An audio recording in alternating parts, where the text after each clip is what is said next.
Hello my dear students.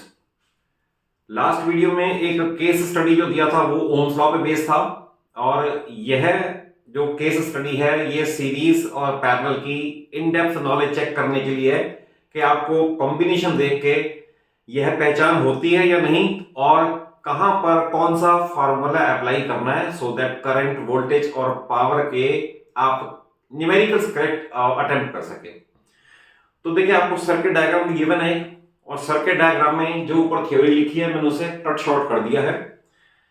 आप एक car headlight के दो बल्ब और कार के दो साइड लाइट का एक सर्किट डायग्राम दिया है आपको। ये आपको गिवन है, इस पे बेस्ड क्वेश्चंस हैं। तो सबसे पहले तो आप बड़े से केयरफुली वॉच करें कि क्या क्या दे रखा है। मैं आपको बता दूं 12 वोल्ट बैटरी गाड़ी की है, कनेक्टेड है। इसमें दो बल्ब 4 ओम रेजिस्टेंस के हैं, दो बल्ब 12 ओम रेजिस्टेंस के हैं और इस तरह से एक टू वे स्विच दिया हुआ है और इस पे आपको बेस क्वेश्चंस हैं। तो देखिए क्वेश्चंस क्या पूछे हुए हैं। पहला है what happens if switch A is at position number 2। तो देखिए बड़ा सिंपल है, अगर स्विच पोजीशन नंबर 2 पे है तो वी विल राइट, आप एक रजिस्टर पेन ले लें आपको, इसमें क्योंकि आंसर आपको लिखना पड़ेगा तो आप इसे जरूर अपने आप लिखो सो दैट आपकी परफेक्शन हो जाए। तो हम ये लिखेंगे when switch is at position 2 then current will flow through this circuit only. That is इधर आपका आ गया एयर गैप, इस सर्किट में करंट आ ही नहीं रहा तो we will write at position 2 only 12 ohm resistor bulbs will glow and they will remain off. इनमें ग्लो नहीं आएगा, इनमें ग्लो आएगा क्योंकि स्विच इस पोजीशन पे है और इस पोजीशन में करंट इधर फ्लो करके सर्किट पूरा हो रहा है। तो ये इसका आंसर रहेगा। सेकंड में पूछा what if it is at position 3। तो इसका मीनिंग ये है कि स्विच ए को यहां से हम डिस्कनेक्ट करके यहां कनेक्ट कर दें तो what will happen to that position 3। तो स्विच ए अगर पोजीशन 3 पे आएगा तो ऑब्वियस है current will flow through this direction और this time we will write 4 ohm resistance bulbs will glow and 12 ohm resistance bulb will be off। उधर current जाएगा ही नहीं, या एयर गैप आ गया और एयर का रेजिस्टेंस इंफिनिटी है तो करंट उसको क्रॉस नहीं कर पाएगा, तो ये ऑफ रहेंगे ये ऑन रहेंगे। ये हमारे पहले पार्ट का आंसर हो गया जो कि आपको लैंग्वेज में लिखना है। नेक्स्ट है What is potential difference across each bulb when lit। आपको ये बताना है, अगर सपोज लेटर से ये ग्लो कर रहे हैं, आपको ये बताना है कि इसमें पोटेंशियल डिफरेंस कितना होगा। तो अगर आप ध्यान से देखें तो ये दोनों बल्ब पैरेलल में कनेक्ट हैं, इनका एक एंड बैटरी के पॉजिटिव से है, एक एंड बैटरी के नेगेटिव से है। अगर सपोज मैं ज्वाइन कर दूं और पॉइंट को यहां कर दूं तो we can say these two bulbs are in parallel। तो याद रखना पैरेलल कॉम्बिनेशन में वोल्टेज टू ईच अप्लायंस और each resistance is equal to voltage supplied by the source. No doubt अगर आप सपोज जैसे मान लो क्वेश्चन में ये कहें कि रूम में जितने भी ये बल्ब ट्यूबलाइट फैन और एयर कंडीशनर लगे हुए हैं ये किस कनेक्शन में, तो याद रखना they are always in parallel.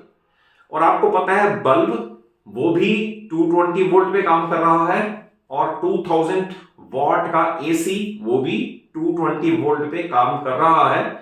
It means parallel में पोटेंशियल डिफरेंस सबको सेम मिलता है। तो इसका आंसर है when lit potential difference across each will be 12 volt. Reason being in parallel combination voltage is same as voltage supplied by the source. That is अगर ये glow करेंगे तो भी 12 वोल्ट मिलेगा, ये ग्लो करेंगे तो भी 12 वोल्ट मिलेगा, रीजन भी पैरेलल में है।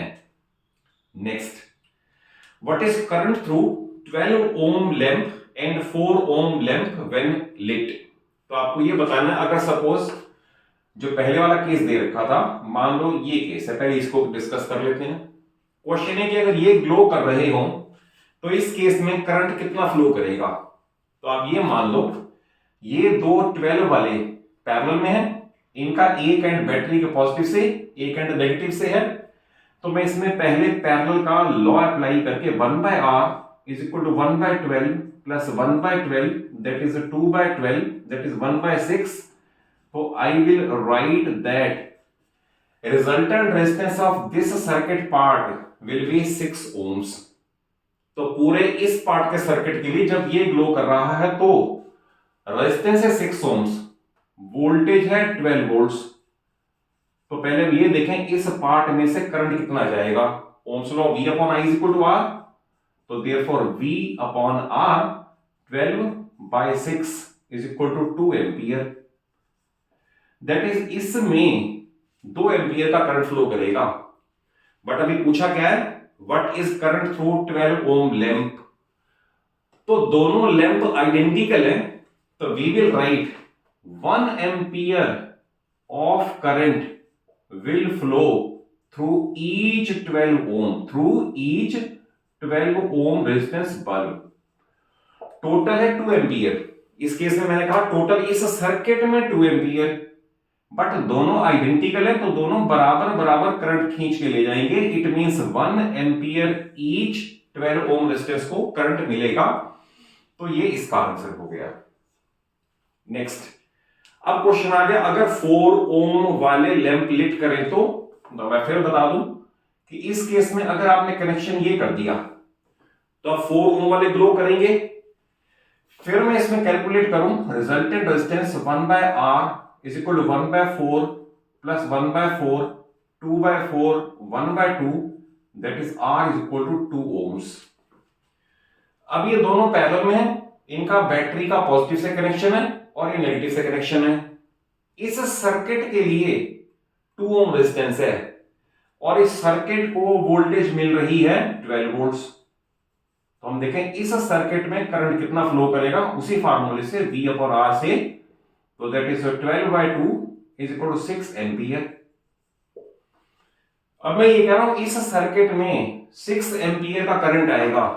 तो उसके बाद फिर आपको वही लिखना है, since the resistors are identical therefore each will draw a current of 3 ampere of current through each. क्योंकि अगर each का पूछेंगे तो 3 एम्पियर, इस सर्किट का पूछेंगे तो 6 एम्पियर. तो इसमें पूछा था through 4 ohm lamp when lit. तो each 4 ओम लैंप से 3 एम्पियर का करंट पास होगा. ये इस पार्ट का आंसर हो गया.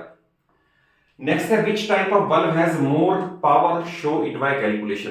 तो देखें पावर में बहुत सारे स्टूडेंट को ये कंफ्यूजन है कि पावर में एक है पावर V इंटू आई, एक है पावर V² अपॉन R, एक है I² इंटू R.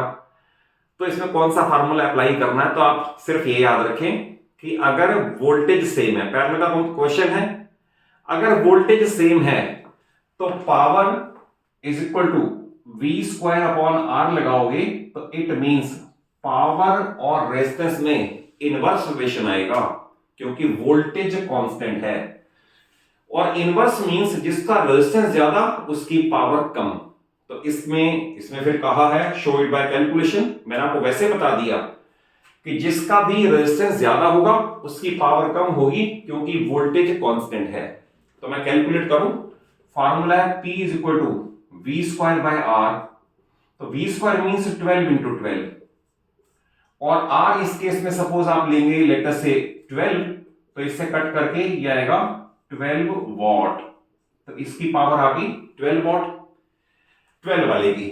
फिर दूसरे में P is equal to V² means 12 into 12 upon R means 4. इससे कट करके 3 तो आएगा 36 वॉट. तो आपने यहां भी देख लिया कि जिसका रेजिस्टेंस कम है उसकी पावर ज्यादा है, जिसका रेजिस्टेंस ज्यादा है उसकी पावर कम है. तो ये आंसर आएगा शो इट बाय कैलकुलेशन कि दोनों का पावर कितनी कितनी है. तो इसके अंदर फार्मूला आप यही अप्लाई कर लें, P is equal to V² upon R. तो इस क्वेश्चन को जरूर कर लेना क्योंकि रिसेंटली मैंने अपनी ऑफलाइन क्लासेस में भी देखा कई स्कूल्स के प्री बोर्ड में ऐसा क्वेश्चन आया है सेम या सिमिलर. एक तो कुछ ऐसी वीडियोस आती है कि गारंटीड है क्वेश्चन यही आएगा, ऐसी गारंटी कुछ नहीं होती. आप कॉन्सेप्ट को ही समझ लो सो दैट क्वेश्चंस आप अपने आप अटेम्प्ट कर सको. तो आई हैव ट्राइड कि आपको केस स्टडी बेस में एक आपको मैंने दी ओम्स लॉ पे, एक आपको भी दी मैंने इस तरह का सीरीज पैरेलल पे बेस्ड। तो I will be awaiting your feedback कि आपको इस तरह के क्वेश्चंस, इस तरह की वीडियोस कैसी लगी हैं, सो दैट मैं ऐसे ही वीडियोस, ऐसे क्वेश्चंस, कॉम्पिटेंसी बेस्ड क्वेश्चंस कहें इनको या केस स्टडी बेस्ड कहें, जिनमें नॉलेज की रिक्वायरमेंट है, मैं आपको और प्रोवाइड करा सकूं। और अगर वीडियो अच्छी लगे तो सिर्फ एक ही काम करना है, अच्छा सा लाइक दे देना है, अपने सभी फ्रेंड्स को, सभी क्लासमेट्स को वीडियो जरूर शेयर कर लो, और चैनल सलूजा क्लासेस को इसलिए कह रहा हूं सब्सक्राइब कर लो, सो दैट मैं अपने रिच एक्सपीरियंस से जो फिजिक्स, केमिस्ट्री, मैथ्स 9th और 10th की आपको दे रहा हूं उसका मैक्सिमम एडवांटेज आप ले सको, मैक्सिमम बेनिफिट आप ले सको। Thank you for watching the video.